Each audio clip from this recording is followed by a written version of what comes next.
I encourage everyone to take a moment and breathe and take a tea cheers with a Jiri tea. A Jiri tea recognizes the beauty in shared stories and shared opportunities.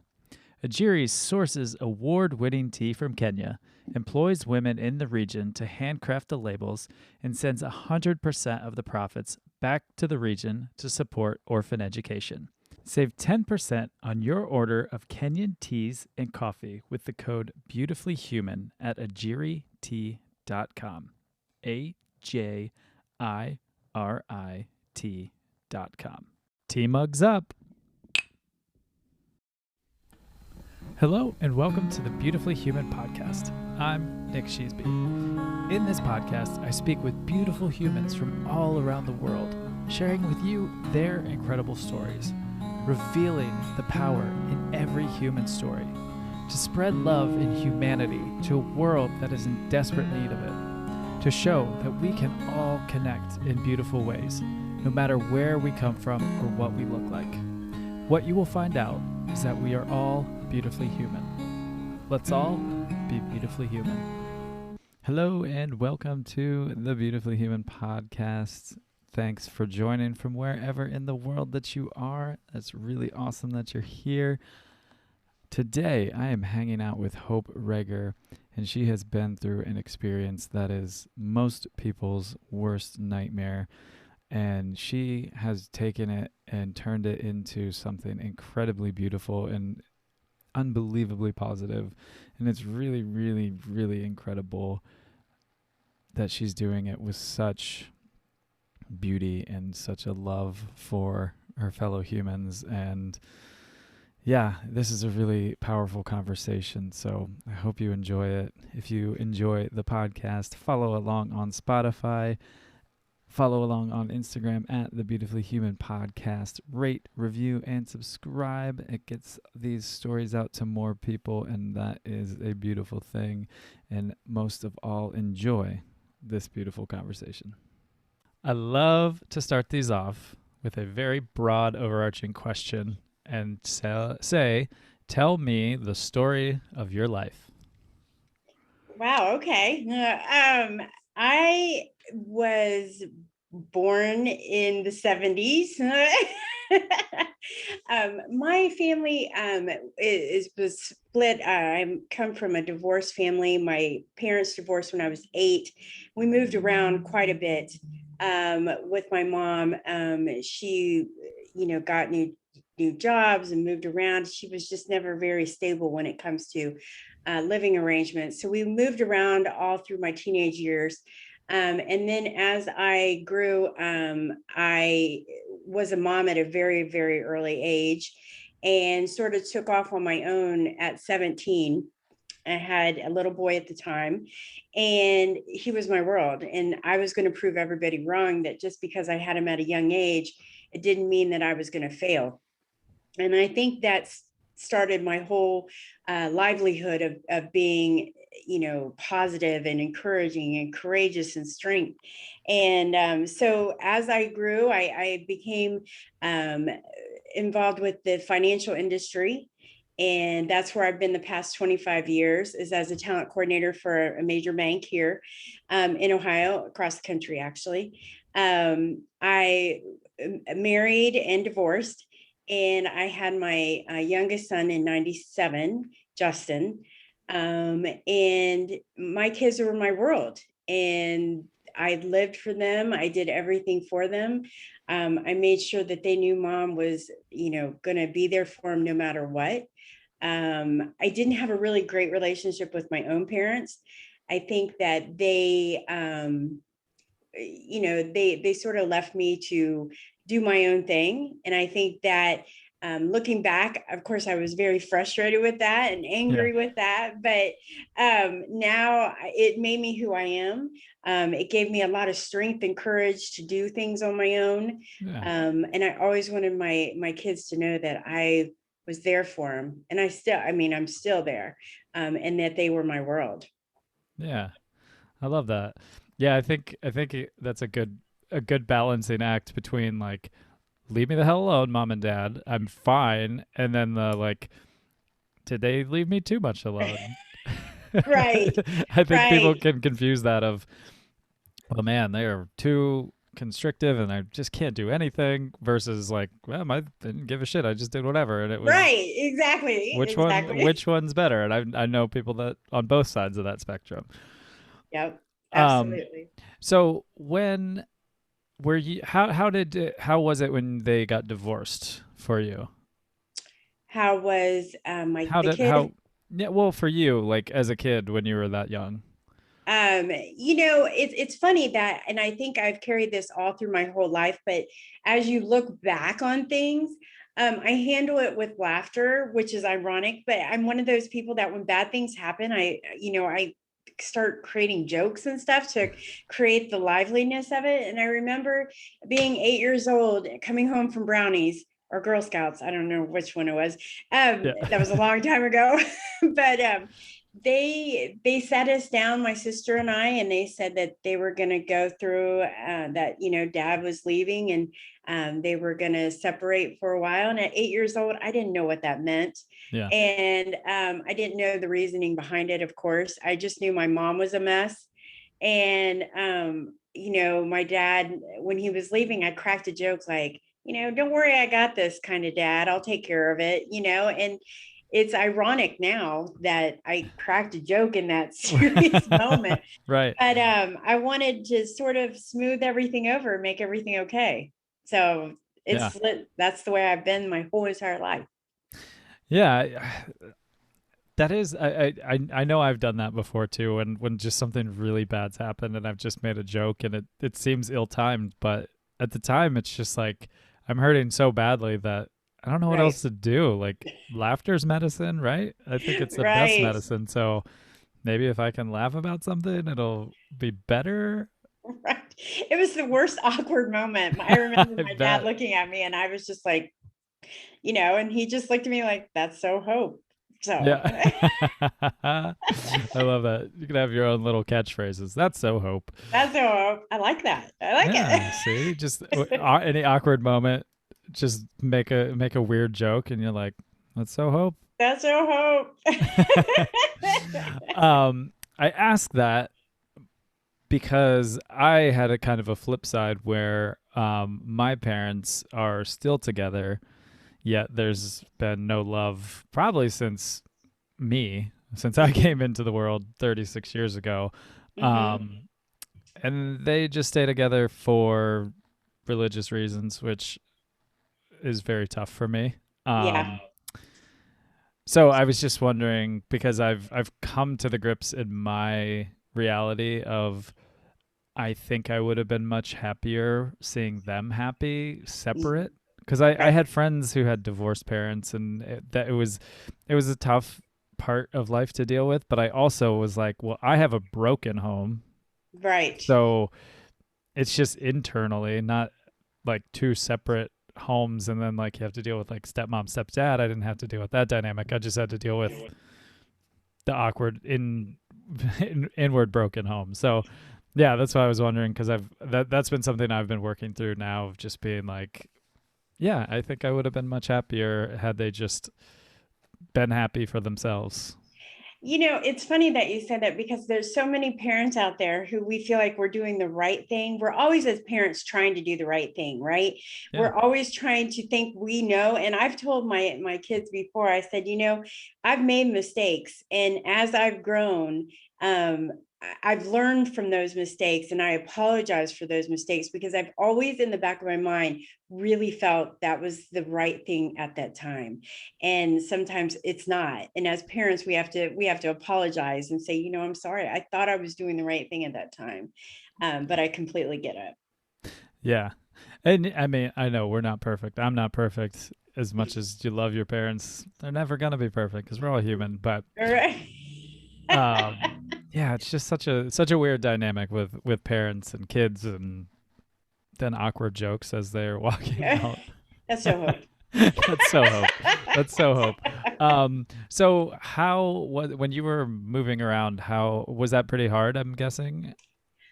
It's as I've gotten older, I find myself doing it now.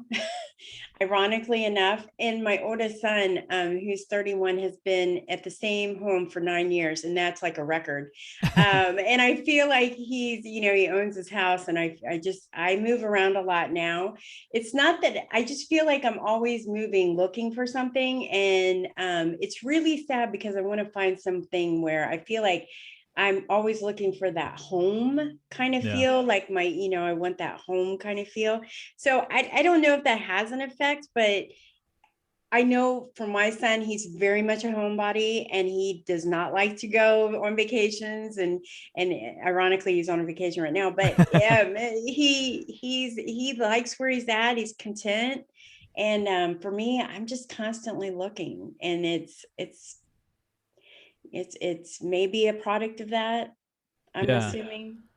Yeah, I was gonna say I can kind of relate to that, but I didn't move around at all. I grew up, like I said, in Ashland, which isn't far from where you're located, and I think it was because I didn't move around a lot that I finally just got the bug once I started going. Because at the same point of you saying that it's a record for your son, I mean, my parents couldn't say that I've lived in a place for more than a year and a half. Right. I mean, the pandemic has been the longest time I've been somewhere because Right. I've been in Nashville since the pandemic began, and that's probably the longest I've ever been anywhere.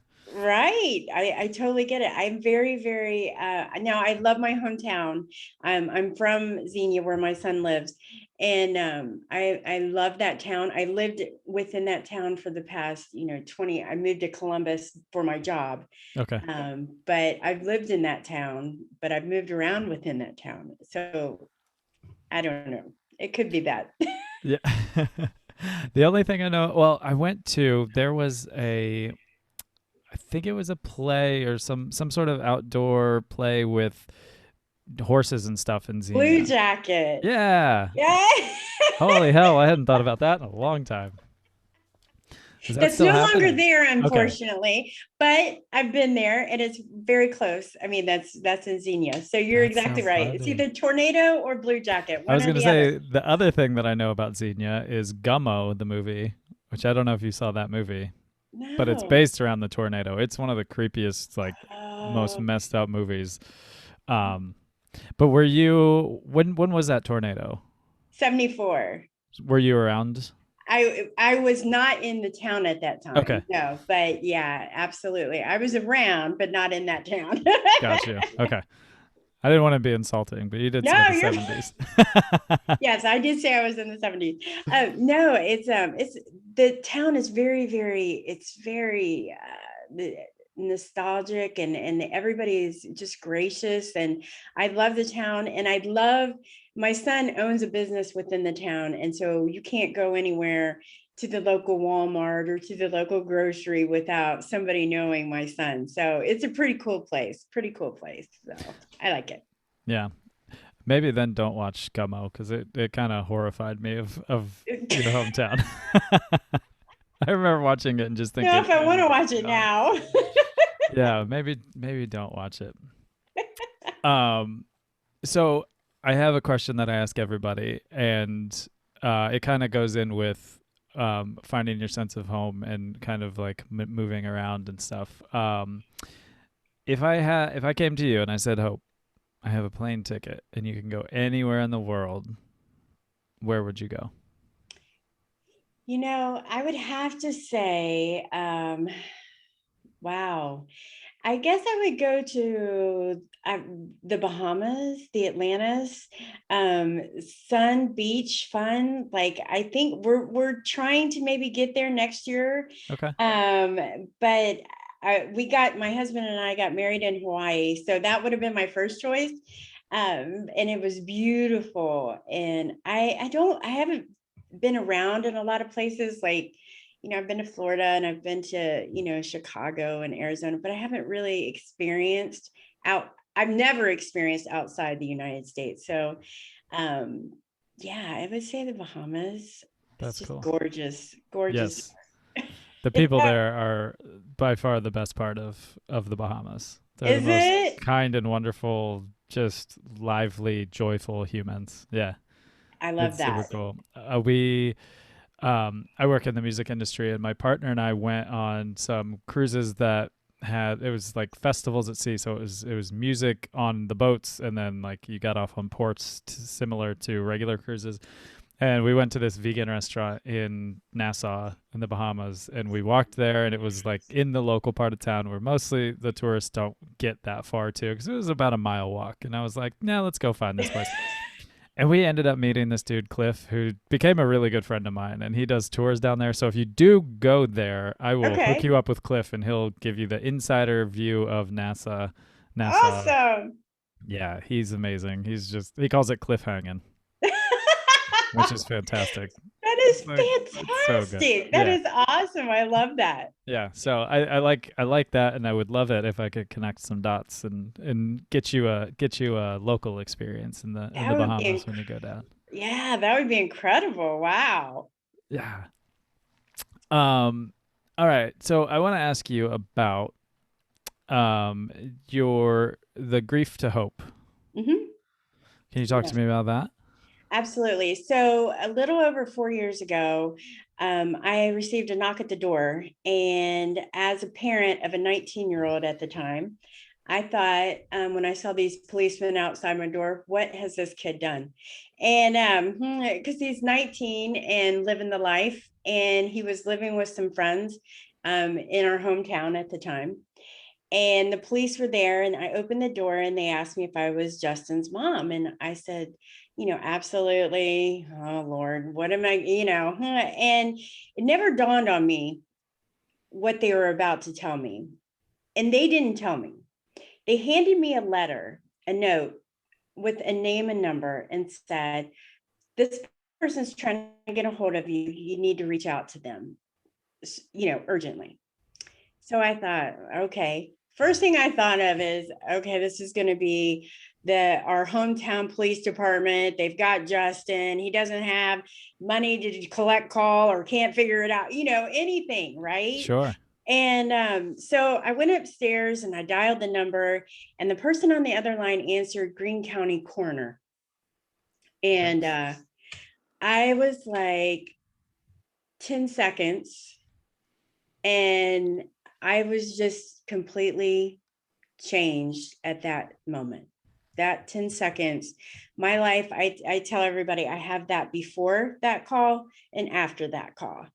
And he told me that Justin had been in an altercation with his roommate, and they had started verbally fighting, and it ended up physical fight. And Justin had him up against a wall, from what I understand. And the roommate decided that there was no exit, is what he told the police. And Justin didn't have a gun or a knife or a bat or any kind of weapon. It was just his hands. And this roommate of his pulled his gun out and shot Justin in the chest and killed him instantly. Now, I've recently, when I started talking about this, found out through newspaper articles that there was a struggle with the gun, but that Hmm. was never mentioned to me. So I don't know how, how the news media is. I Sure. don't know if that's a true statement or not.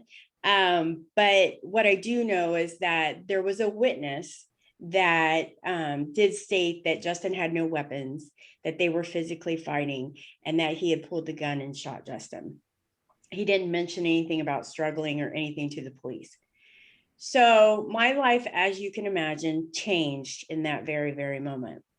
And so I knew, after that, and of course you go through the grieving process, and I'm still grieving. You'll always be grieving. Yeah. That I was given this pain for a purpose. And I tell everybody that, you know, when this first happened, I couldn't figure, I was angry. I was so angry at God. I was so angry that, and I didn't grow up, like I said, I didn't grow up in like a Christian home. I mean, we knew about God, but I didn't know the depths. Sure. And still to this day, I'm very uneducated and I'm learning.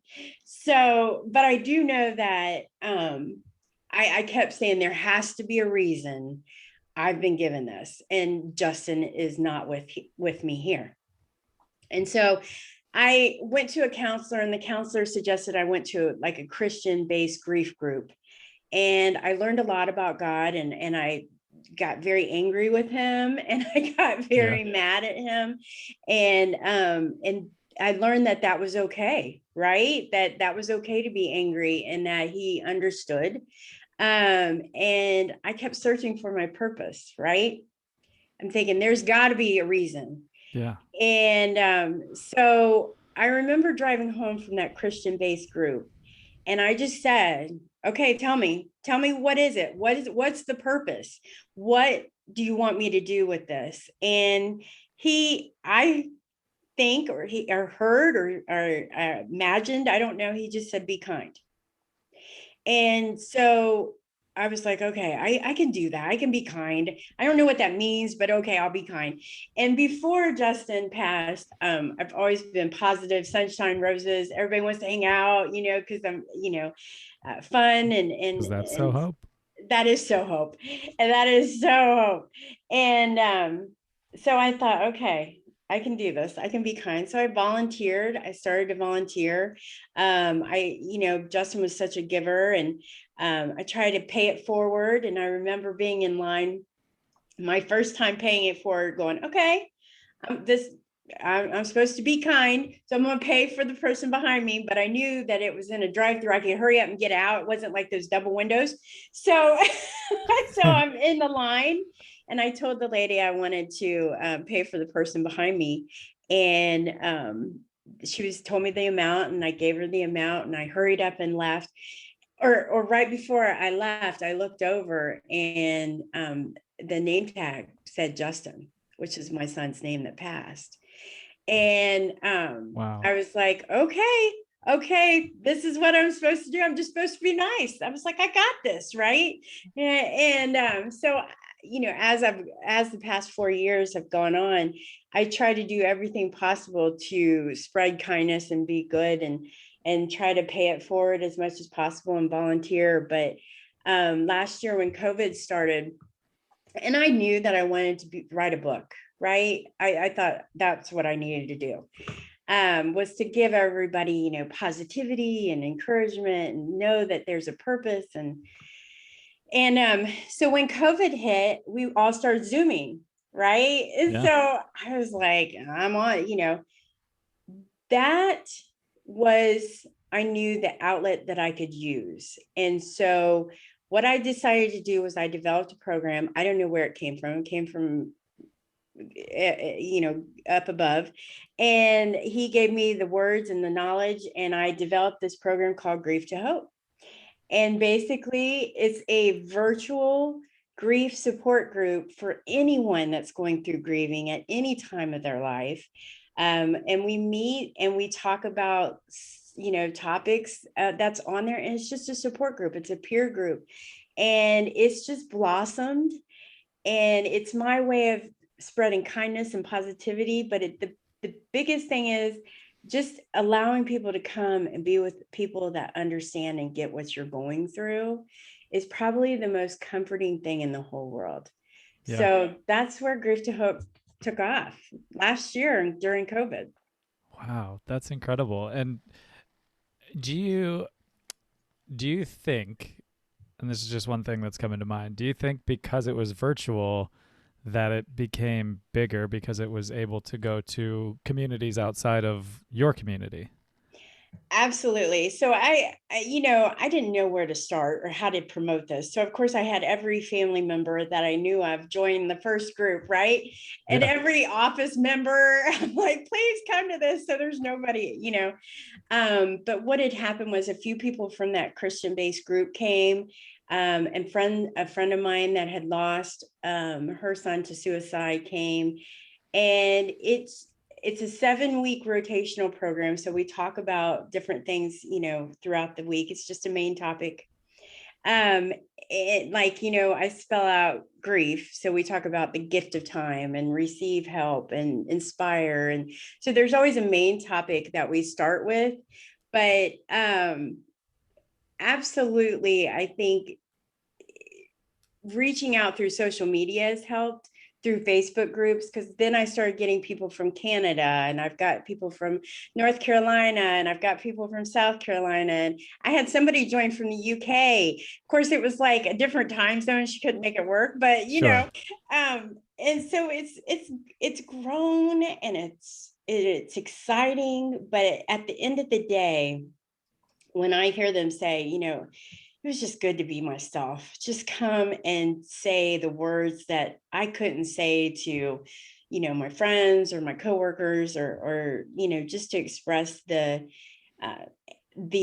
just the comfort of knowing that what I think, in 3 months, 6 months, 9 months, that somebody's going through, or 4 years down the road. And it's sort of like a light at the end of the tunnel kind of thing. Yeah, and I mean, with anything in life, you want to be seen and heard and felt like you're understood. And what a beautiful way to do that, especially in a time when we were needing to stay away from people and not get together and not have that sense of community or communion. Like, that's such a beautiful way. And it's one thing, I think, as the people were coming in to feel like they could be themselves. I think so many people just don't know how to say I'm sorry, and that's such a natural response to something when they hear that, but it's like, what do you say if you've never been through that, right? And so I think for those people to be able to come into a Zoom and just go, "Huh, here's Yeah. everything, and this is how I'm feeling," and be real, and then not have someone just be sitting there like, Right. Because you know how people respond when they find out. Like, we talk about this too in the group. Like, that awkward question that people give you is like, when you lose a child, they ask you, well, how many kids you have that you don't know, and then you say, well, and like my situation, I say, I have 2 children. Brian's 31 and Justin's forever 19. And then they're like, that look on their face, like, oh my God, I don't know what I started. I'm so sorry. And then "Sure, it's like awkward. And I tell people all the time, got to be forgiving for those moments, because we all get it. We've all been there, right? And unless you've truly been in a grief moment, you you sympathize, but you don't understand the depths of it, how it could be sometimes. And I tell people all the time, if you've never been through grief, you don't get it. You really don't right, get it. And it's depends on, if it's a traumatic, there's all different levels too, right? I totally." tell people, there's levels of grief where suicide creates a whole level. COVID, not having to be able to have family around in during COVID, was probably the worst thing ever, is to be feeling isolated on top of having to deal with death. And on top of that, on the news, that's all they talk about was the death count, right? It's in your face. And Hmm. it's sort of like a daily kind of, if you're listening, you're hearing a death toll every day. And maybe your son or your daughter, your mom, your dad, your grandma was part of that death toll. So it's reliving that every day. So I think there's different layers and levels of grief. And there's, the traumatic, there's the health base. But at the end of the day, if it's grief is grief, and it's losing someone that is so close to your heart. It's good to be around people that understand, especially, it's almost comforting to know that someone that you love, the depth of what you're missing out on, somebody else feels. And I know that sounds horrific, but it's almost comforting. Totally. Yeah. Well, I don't think it sounds horrific. I think it's, as you're grieving and you're thinking about these things and you're having these conversations, you want that more than an awkward conversation of like, oh God, I said the wrong. Right. Sorry. You want somebody that is like not even comparing like, oh, my son or daughter or husband or whatever committed suicide, but it's like that's a massive grief. And so you're Right. like, yeah, you get the depth that I'm in, maybe even Right. more so. So it's like you feel like somebody's there. Like you said, you don't know it until you're there. And Right. nobody's walking into the day thinking, today's my day to find my grief. Right. It Exactly. doesn't ask if you're ready for it. So No. the second it happens to you, it feels good to know that there's people out there that are going through it as well to help each other. Oh yeah. Because if you don't have that, then you're gonna drive yourself mad. It is. It's so hard because a lot of people say, well, I went to counseling, right? And I think that's awesome. Counseling, and I tell everybody this is a peer support group. I'm not licensed. Nobody on here is licensed. This is all by experience. And I think it's comforting to them that they're not being judged or critiqued or how their grief is. And I think a lot of times people think that grief goes in stages and then all of a sudden, magically, poof, it disappears. And I tell people all the time that my grief will last forever. Grief's going to last forever. Yeah. And I'll always be grieving my son. But the way that I describe grief is like a heartbeat monitor. It goes up and then some downs. Then there's some, lag time.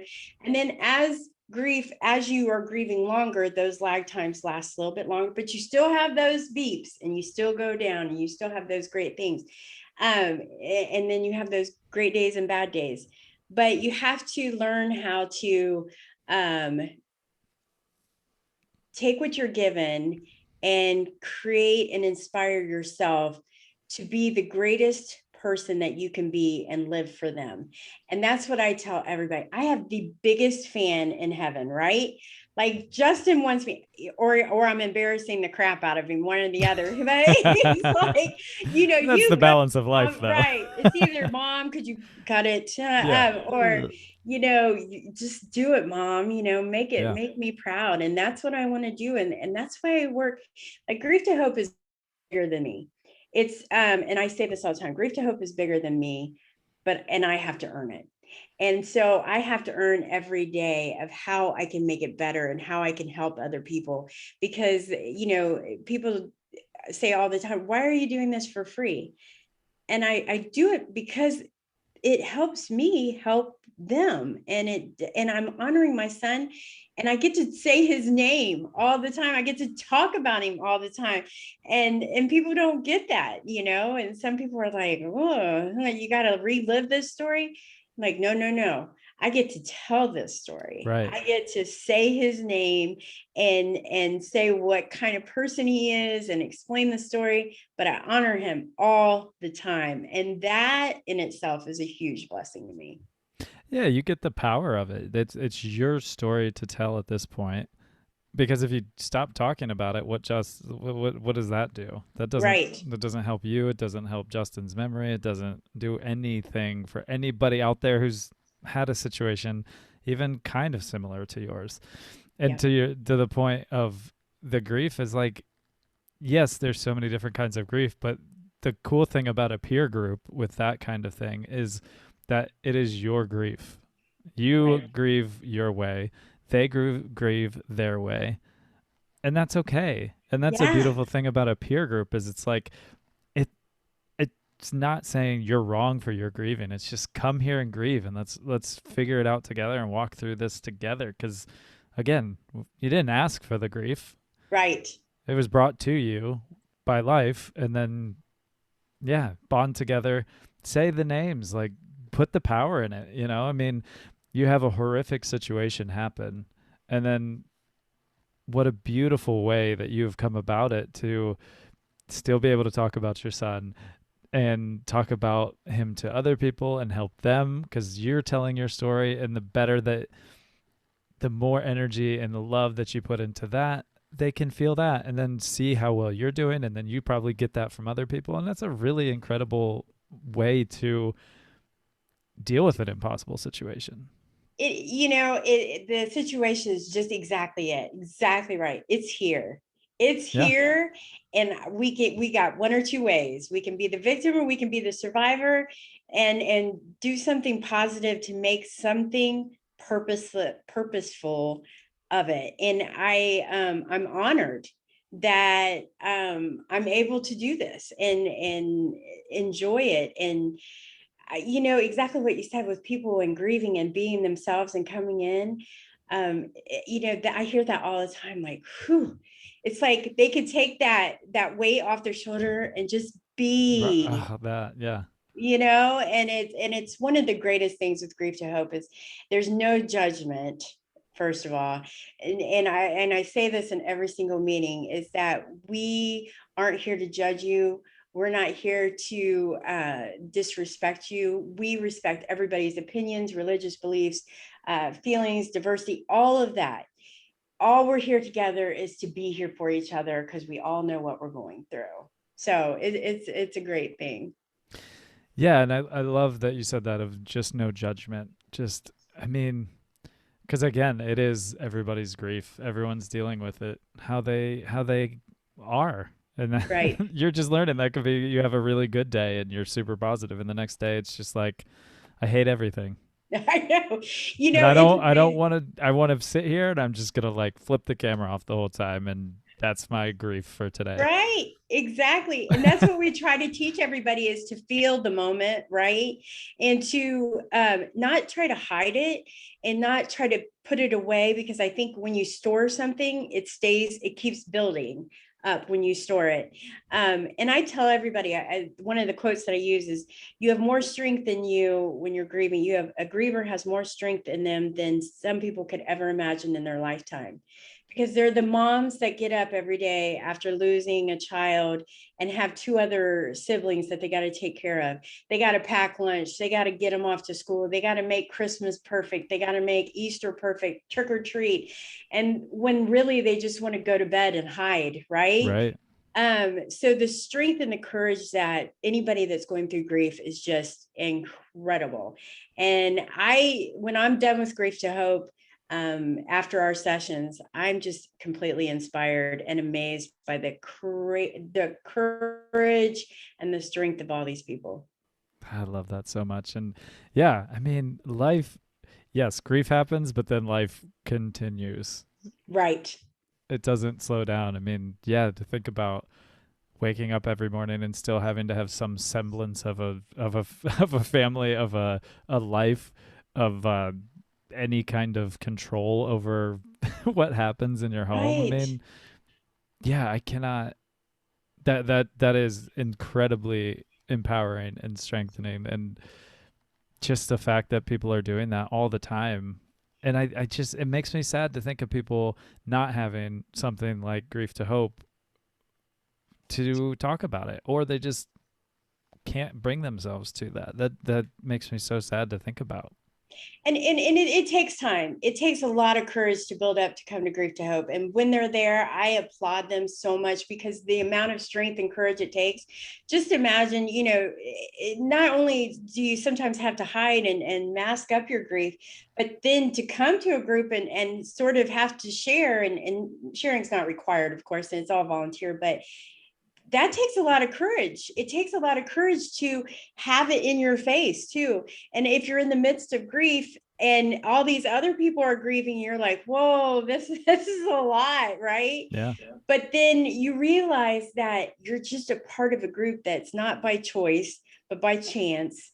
And these people, sometimes they create the best friendships, just being together and going through it. I know some of my closest friends are, from my previous grief groups. So it's great. It's amazing. And I love it. I love to Yeah. watch people as they grow, because like we had a lady that lost her son, and she was encouraged to join my group by a friend that joined the group, and she joined it and she listened for the first for the first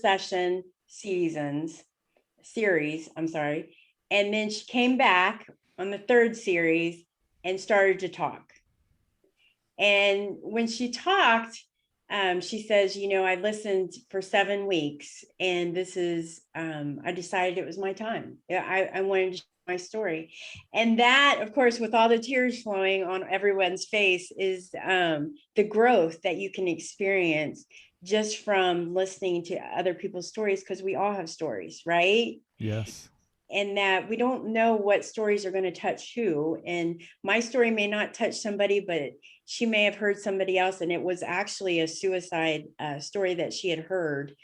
And she felt like it was her turn to share, to maybe benefit someone else. Yeah. So really, really cool stuff. Man, it's so powerful when people can put aside judgment and just be real and have conversations that are just so necessary. I think Yeah. that's really incredible. Like, I mean, you're proving that just in impossible situations, you're finding such strength. And if people could see the smile on your face, it's really powerful. Thank I you can so feel much. your passion. I can feel the love and everything that's coming in through this. It's incredible and such a heavy subject to talk about, but you're beaming with this passion, this love, and I think that's really amazing. I thank you so much. Everybody says that my smile is contagious, and I It tell is. people that when you're living your purpose and you're honoring your son and doing what I get to do, it's an incredible experience, and I love it.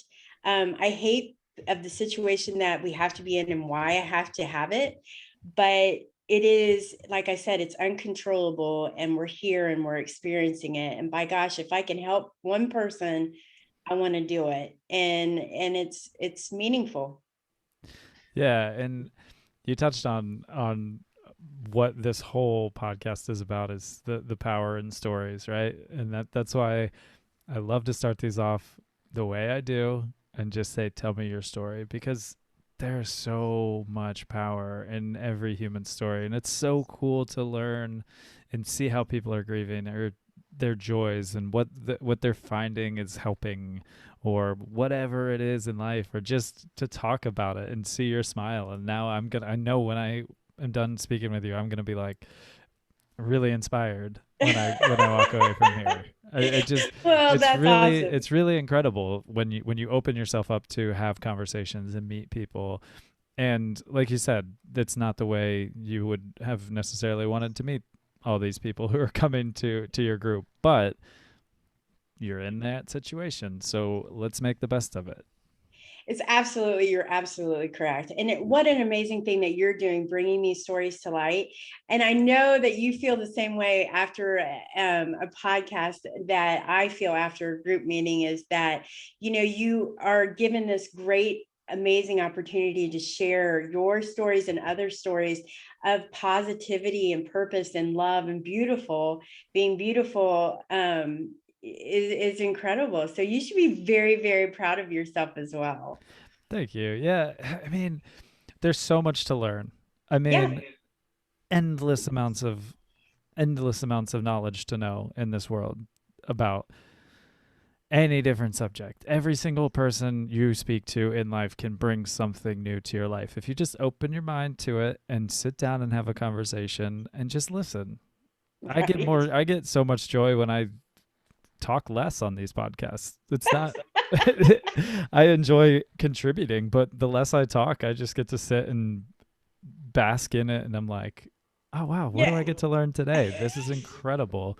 Um yeah, and I mean, a little bit into my story is I started telling my story because coming in on 3 years ago now, I was at the beginning stages of liver failure.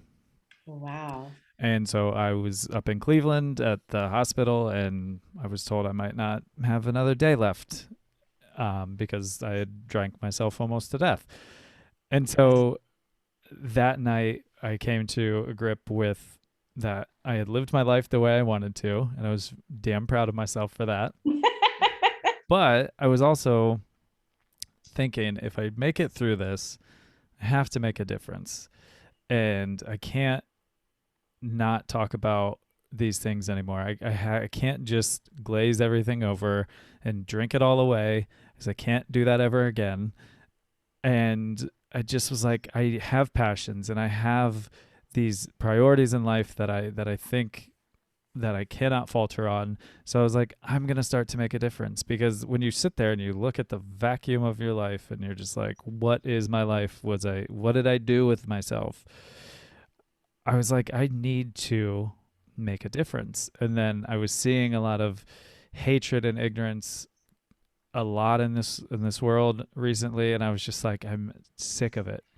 I'm Hmm. sick of it. I want to have conversations with people from everywhere to show the beauty in everybody, and that we're all very different and we're all weird and we're all whatever descriptor you want to put in, but we're all beautifully human, and we can celebrate the differences. We can learn how to grieve from someone who has a story like yours. We can learn about a friend of mine now who grew up in Africa and she farmed. So I was like, well, I grew up in a farming community in Ohio. And she was like, yeah, when I see a combine, I get a special feeling. And I'm like, me too. And I'm like, and you grew up in Africa.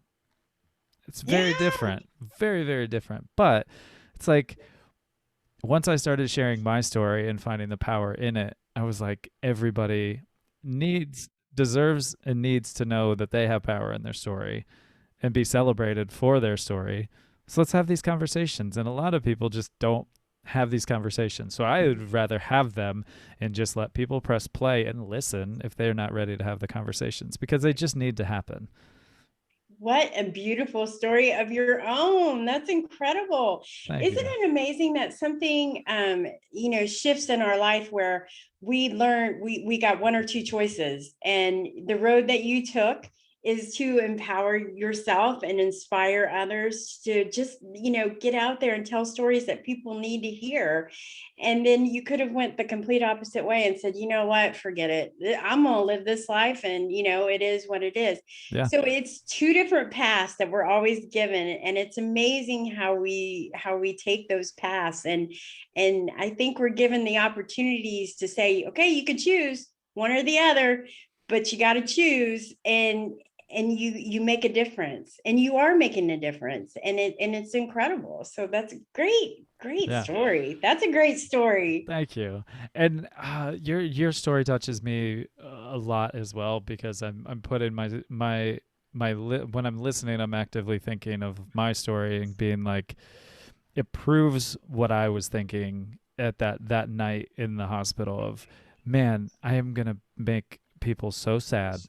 Like I'm not throwing my ego out there like I'm the coolest dude, but like anytime you lose somebody, anybody loses somebody, even if it was an acquaintance of mine, they're going to be like, damn, man, that sucks. Like, Right.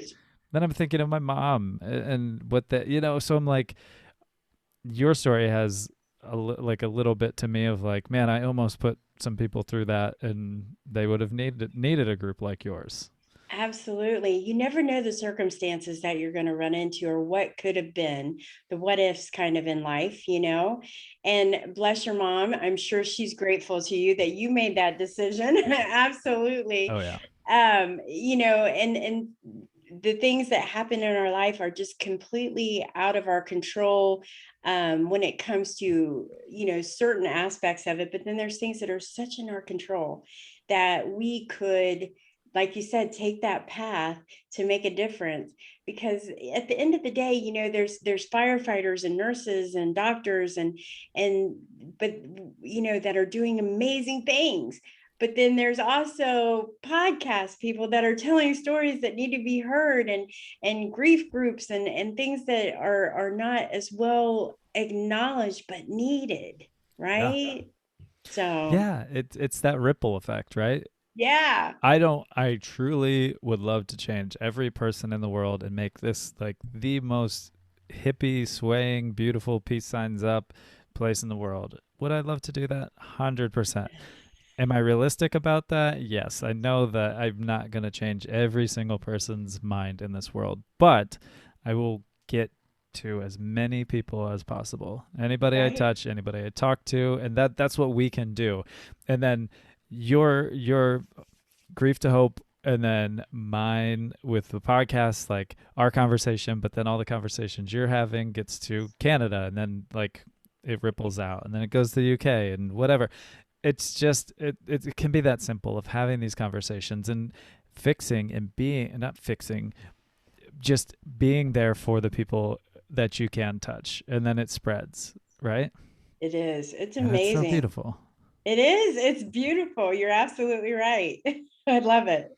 Yeah, so that's my mission. I want to have harder conversations. I want to listen. I think a lot of people don't realize that a conversation a lot of times is listening. So it's like I Right. want to listen to everybody's life story and Right. then spread it around. Yeah, grief is not a great thing. Like it's not a concert that everybody wants to attend, right? And it's sometimes, when people find out what I do, they're like, oh, really? And it's like, yeah, I'm having those conversations that not everybody wants to have. And so it's the conversations that have to have Yeah. and that is needed. And right now it's so needed. And I think just being there and being honest and human and just raw. I tell everybody it's just raw conversation. Yeah. And that's in all walks of what we're all seeing with the world these days. We need very raw, real conversations about a lot of Yes. stuff. And so I'm thankful that you're here with me talking about the grief side. Um, on the flip side of it, because Mhm. you're having all these conversations, and it is tough to carry that. You're carrying your own grief, and then you're bringing other people's in and helping, and you're absorbing that because as an empathetic person, that just festers in us. I know it does with me. On the flip side of it, what do you do for your mental health with that? What keeps you kind of circulating positivity through there? I love that. I work out in a gym 5 days a week. I don't know if that's the greatest thing. It's nobody likes to do that. Nobody likes to run. I especially don't like to run. No. But what I do is I put on my headphones and I listen to motivational speakers. And I may put on a little Justin Bieber every now and then, but No shame. yeah. Um, but I listen to motivational speakers and I listened because it gives me that raw, like, this is what you got to do, Hope. And it pushes me. And I tell that in a way that when I'm running, and trust me, I don't run that far. When I'm running, when I'm running, I say, okay, just one more mile, right? Or I don't think it's one more mile, maybe one more minute, right? And Sure, so yeah. that to me helps me keep my focus in. You got to work your ass off, Hope. You got to work at it. And you can't give up when things get bad. You can't give up when you're thrown that, I don't think you're right for me, or I didn't really enjoy that, that group. It was too hard. And you feel like those failures slaps in the faces. And I feel almost like okay, that's a failure. I'm failing. I'm not doing this right. And when I feel that way, I realize that that's teaching me at that moment of what I can do differently. So okay, so that's not working, so let's try something else. And so instead of feeling like a failure, I use my workouts at the gym as just that one little step. If I could do 30 more seconds, and trust me, I'm like 30 more seconds and I'm done.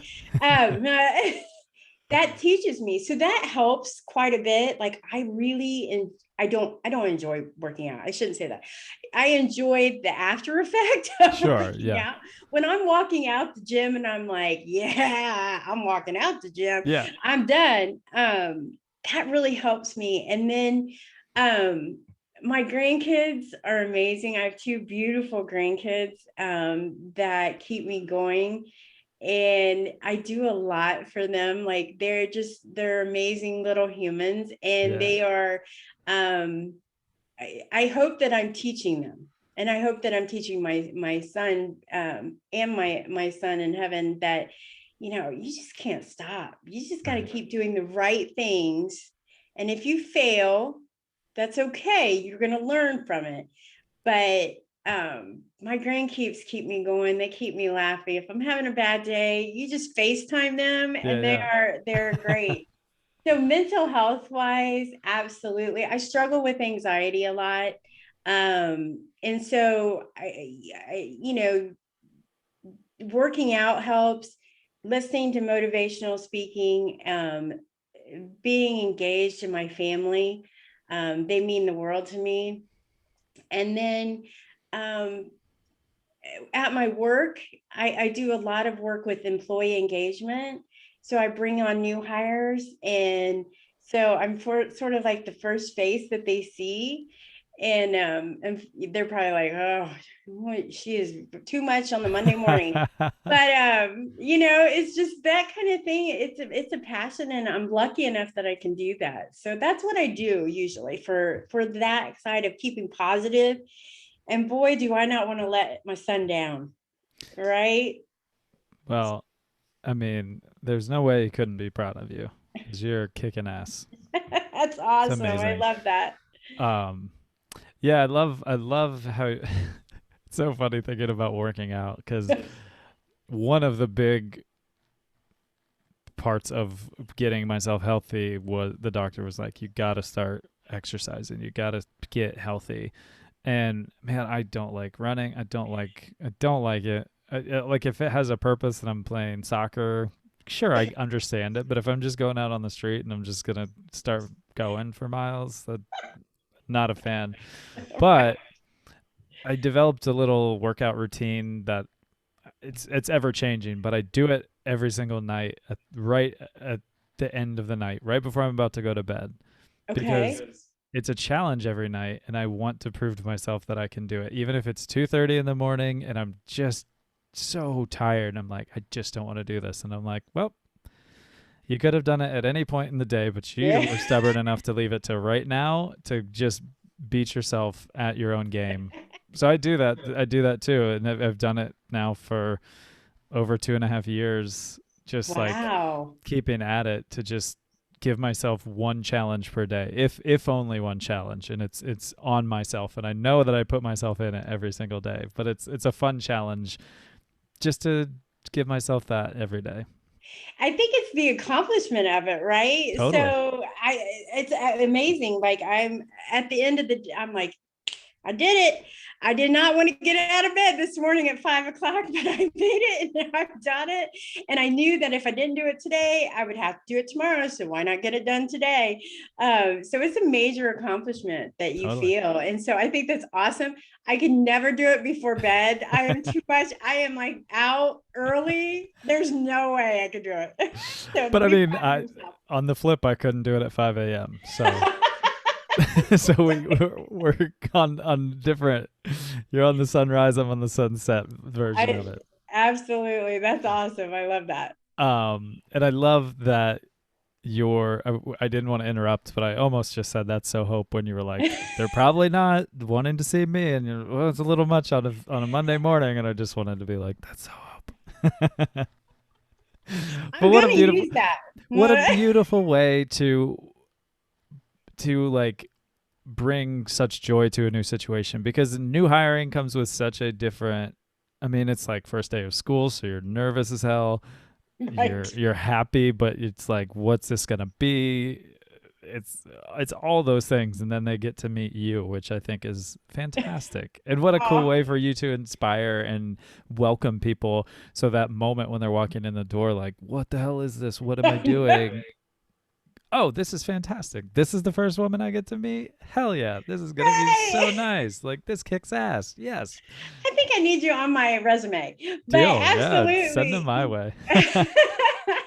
It is pretty cool. It's pretty cool. And especially with this remote environment, we're bringing people on, remotely. So just imagine starting a new job and have to do it from your house, and so the first person you see is you're like, oh, what is this crazy lady? And so, but that's awesome. Thank you. Yeah, it's just, I don't know. I think it just speaks to who you are from now that I've known you for an hour and talked to you very deeply.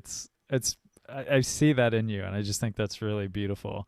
And like, what a cool way to just keep that positivity, and like seeing like a new start of life for somebody, and a new chapter in their book is like, and I get to be the first person to say hi. I know. That's And really they're rad. probably thinking, wow, is this how the rest of y'all live? I love that so much. That's so good. I wanted to ask you, with everything, including the mental health, this one, and it goes with your name because we've said it a lot now. What gives you hope moving forward? Hope. The greatest thing is like I've said, grief to hope is bigger than me. And it's something I came up with, but I came up with the mindset that it's going to grow. And I want it to be almost, and I hate using this, but it's the best way I can describe it. You know how alcoholics go to AA, right? I want people to associate grief with grief to hope, sort of like AA, if I'm, not that I want that stigma, but I want it to be that's the first place you think of, like, okay, I heard about this grief to hope. Maybe it can help me. And know that it's a comforting place. So is that would be my ultimate goal, is to be a place where everybody can feel that comfort in the worst time of their life. Yeah. And I think that brings me hope. And I hope that that's my legacy that I leave on this earth. And I keep telling my grandkids, because they know a little bit about it. They know that Nana tries to help people that have lost other people, and that's all they really understand and know at this age. But I keep telling them, I said, I want this to keep going. I want you to always, if you want to do this, to do it. So that's what keeps me going, gives me hope. That's so cool. And as you said that, it's like grief will happen. Mm-hmm. Alcoholics will always be around. It will happen. People will be addicted to drugs as much as we don't like it. It's Right. going to happen. But the beautiful thing is that there are organizations out there. There's people out there to help, and I think that's such a noble and beautiful and inspiring passion of yours to be put yourself right in that conversation of, I have grief, I'm going to grief to hope. And I think that's really brilliant. I think that's Thank you. beautiful. Thank So you. I beautiful. hope so. I hope that it continues. Yeah, I do too. I will be cheerleading for it. If I know of Okay. anybody that's going through anything, I will send them that way. And That's actually, awesome. on that note, how if somebody's listening and hearing all of this, how do they find you?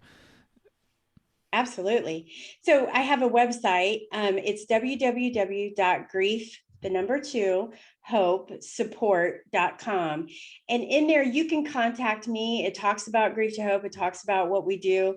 But you can also sign up for a newsletter. I do that throughout the summer. And then it'll tell you when our next series starts, which is September 9th, coming up. And you can just email me if you just want to talk and find out what it's about, what I'm about. Or if you're struggling and you just need to talk to someone, just let me know. Email me. You can reach out to me that way. And I'm on Facebook. You can reach me at Hope Reger on Facebook. I also have a Grief to Hope Facebook and Instagram, which I'm not very good at. I don't, I'm trying, I'm learning. Yeah, I'm learning Instagram, but LinkedIn, I'm on LinkedIn. So any kind of social media, I absolutely reach out. But I encourage you, if you just want to ask some questions, I am an open book, transparent. I love it. I love it. And I'll put all that in our show notes so it'll be nice and easily clickable to find you. Um, all right. So my last two questions. My first question for you is, what would you want the world to know about you, Hope? Oh, wow. That's a deep question. I think that I'm a survivor, you know? I think that's probably if you asked me to describe myself, it'd be a survivor. I love that. That's such a big, brilliant word to describe yourself with, and it's true. I mean, That's so good. I mean, your smile, again, it's very infectious. It's so good. I love that. Thank you. Thank you. You're so welcome. All right. So, last question for you is if you had the ear of everybody in the world, what would you say to them? Be kind. And if you're going through anything, reach out to someone, whether it's drug abuse, domestic violence, cancer, grief.